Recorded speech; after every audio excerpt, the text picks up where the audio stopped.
এখনো সময় আছে, সবকিছু সত্যি করে বল। আসিয়াকে কে খুন করেছে? আমারে আর মাইরেন না স্যার, তাহলে তোর পরিণতি আরো খারাপ হবে। আমি সব হাসা কথা কইতাছি। সেদিন রাইতে আমি কি করছিলাম?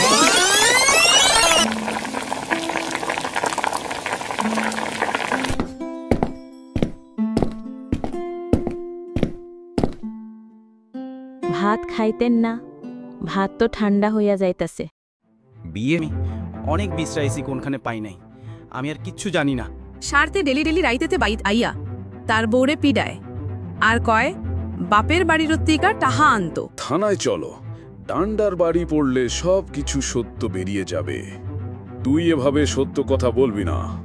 আরিফ সাহেব, তাকে হাতকড়া পড়াও।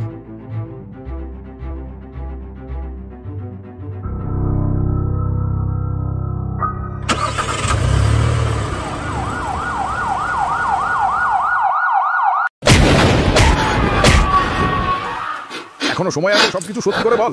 আসিয়াকে কে খুন করেছে? আমারে আর মাইরেন না স্যার, তাহলে তোর পরিণতি আরো খারাপ হবে। আমি সব হাসা কথা কইতাছি। সেদিন রাইতে আমি কি করছিলাম?